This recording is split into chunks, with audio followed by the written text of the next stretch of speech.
کوئی لاکھ ہمیں پابند کرے، کوئی لاکھ ہمیں پابند کرے، اسلام کی دعوت زندہ ہے۔ ہم لوگ افریقہ جا کر آئے، ماشاءاللہ مسجدیں بڑی شاندار، ہمارے ہندوستان میں ایسی مسجدیں آپ کو نہیں ملی، خالیچے اور نہ جانے رنگ ڈھنگ اور گرم پانی اور ٹھنڈا پانی اور صابن اور توال، پکی پکی عمارتیں، غالیچے مسجد میں، بہت شاندار مسجد ہے۔ مگر دیکھو بھائی، اچھا لگے یا برا لگے، بات ہے کڑوی اور تمہیں سننی پڑے گی۔ بولے کیا؟ میں نے کہا اللہ کے بندو، تم نے پکی مسجدیں بنائی، یہ قالین کی، اس کی اس کی، ارے اللہ کے بندو یہ پیسہ ان کالوں پر لگاتے تو ان میں ایمان آ جاتا۔ ابھی کالے تمہارے لیے خطرے بنے ہوئے ہیں، ابھی دن کے اجالے میں تمہارے گھروں میں گھستے ہیں، تمہاری عزت لوٹتے ہیں، تمہارا مال لوٹتے ہیں اور تم کو قتل کر کے چلے جاتے ہیں۔ کیا کام آئیں گی تمہاری یہ پکی مسجدیں؟ ان میں اسلام آ جاتا تو تمہاری جان مال عزت آبرو کی حفاظت ہو جاتی۔ وہ تو بیچارے دن کے اجالے میں بھی گھر میں بیٹھتے تو گھر کو تالا لگا کے بیٹھتے، باہر جانے کا تصور تک کے نہیں۔ یہ خطرات اسلام کی زندگی پر نہیں ہوتے ہے۔ تمہیں برا لگے گا، برا لگنے دو، کیا کرو گے؟ ایک ٹائم کی روٹی نہیں کھاؤ گے، لیکن خطرات ہیں، یاد رکھتے تھے۔ آج نہیں تو کل آہستہ آہستہ تمہارے سامنے آئیں گے اور تم کو خون کے آنسو رونا پڑے گا، اور یہی حالات ہے اس وقت۔ ہم بھی اگر اس وقت اپنی جان مال کو اپنی ضرورت پر، تو شریعت منع نہیں کرتی، بے گھر رہنے کے لیے ضرورت ہے، آدمی کپڑا پہنے یہ ضرورت ہے، شریعت تھوڑی کہتی ننگا پھرو، کہ بھائی کہتی بغیر پاجامے کے پھرو؟ شریعت کہتی فٹ پاتھ پہ رہو؟ ارے بولو نا، سو رہے کہ کیا؟ شریعت کہتی فٹ پاتھ پہ رہو؟ شریعت کہتی جا کے دھوپ میں بیٹھ کے مرو، بارش میں بھیگ کے مرو، ٹھنڈی میں مرو؟ وہاں تو کہتی ہے دیکھو، اپنے یہاں تو سردی گرمی کم ہوتی ہے، دنیا کے بعض ملکوں میں سردی خوب ڈٹ کے ہوتی ہے، اس کے لیے باقاعدہ خرچہ ہے ان کا، کپڑوں کا، آگ کا، مستقل خرچے ہیں ان کے۔ شریعت کی بھی ضرورت ہے تمہاری کپڑے، گرمی کی اور سردی کے کپڑے تمہاری ضرورت ہے۔ اس زمانے میں گدھے گھوڑے کھچر سواری کے تھے، اونٹ تھے، ہمارے زمانے میں موٹر ہے، موٹر سائیکل ہے، یہ ضرورت کی چیز ہے، شریعت اس پر زکوٰۃ نہیں مانگتی، تمہاری ضرورت ہے، رکھو اسے۔ گھر سر چھپانے کے لیے جگہ، جان بچانے کے لیے، جان کی حفاظت کرنے کے لیے گھر بناؤ۔ خودکشی کرنا حرام ہے شریعت میں؟ خودکشی کرنا کیسا ہے؟ ارے بولو نا، سو رہے کہ کیا؟ حرام ہے۔ جسم کی حفاظت کرنا ضروری ہے، شریعت اجازت دیتی ہے۔ ارے بھائی کرو نکاح، شریعت اجازت دیتی، تمہاری ضرورت ہے، یہ ثواب کی چیز ہے۔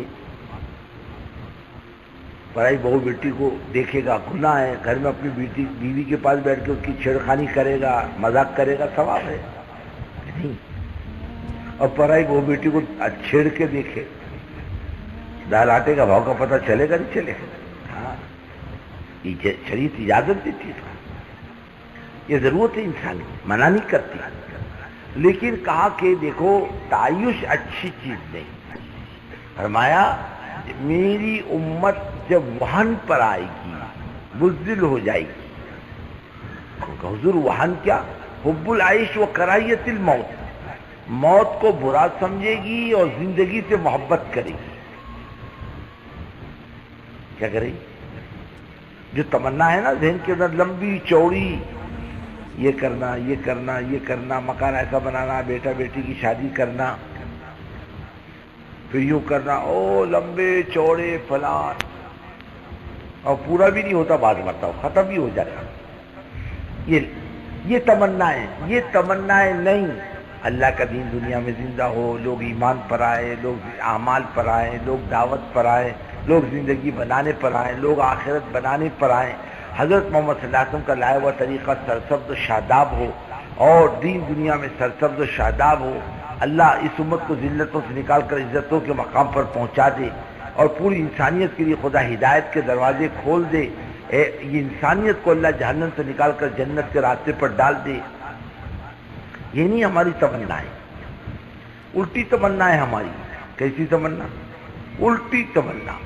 ہر ایک کو پیچھے کمانے کا چکر، ہر ایک کے پیچھے کمانے کا چکر. بھائی دین بھی تو کچھ ہے نہیں آخرت میں کام آنے والا. ارے بابا اس کے لیے بھی تو کچھ کر. یہ نہیں ذہن ہے، اس لیے آدمی پریشان ہے.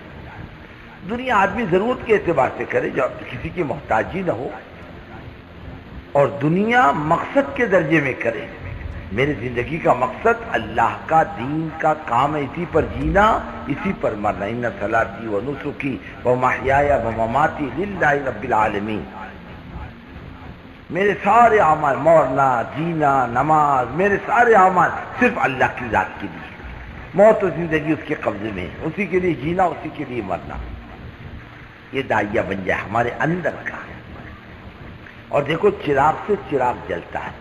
جب ہم میں فکریں آئے گی تو اللہ تعالیٰ یہ فکروں کو دوسروں میں منتقل کرے گا. اب یہ جو مجمع لوٹے گا دین کی فکروں کو لے کر، یہ ہماری کامیابی ہے. خالی بات سن کے واہ واہ کر کے گیا، یہ ہماری کامیابی نہیں ہے. ہماری اصل کامیابی مجمع اور طبقہ ایک فکر، ایک دھن، ایک زندگی لے کر کے لوٹے. یہ کب ہوگا؟ جب یہ مجمع جو بیٹھا ہوا ہے یہ خطے وار جماعت کا یہ فکر مند ہو. یہ اصل چیز، اس کے اثرات پڑتے ہیں.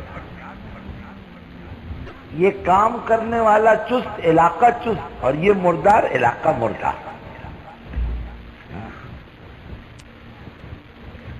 رونا اس کا ہے. ہم مردار ہیں، بے جان ہیں. کام کا مزاج ہمارے اندر ابھی تک نہیں آیا. کام کس کو کہتے ہیں اور کیسا کام بزرگوں؟ اتنا جاندار، اتنا طاقتور کام، خدا کی قسم اس کا بدل نہیں دنیا میں کسی کے پاس. ایسے کام کو برکتی طور پر کرو، اپنے خاندان کے نفع کے لیے کرو، اپنے ذاتی نفع کے لیے کرو. اس سے بڑھ کر گراوٹ کیا ہوگی کام کرنے والوں؟ یہ کام کو کام ہی نہ بنائے، گروپ بنا کر کام کرے اور اپنے اپنے لوگوں کو سمیٹ کر کے کام کرے. بڑی گندی ذہنیت ہے یہ. ہمارا دل کھلا ہونا چاہیے اور ہم ساری امت کے ساتھ کے نفع کو سامنے رکھ کر ہم کام کرنے والے بنے، ہم سمیٹنے والے بنے. ہمارا اندر کا داعیہ اور ہر فرد داعی بنے.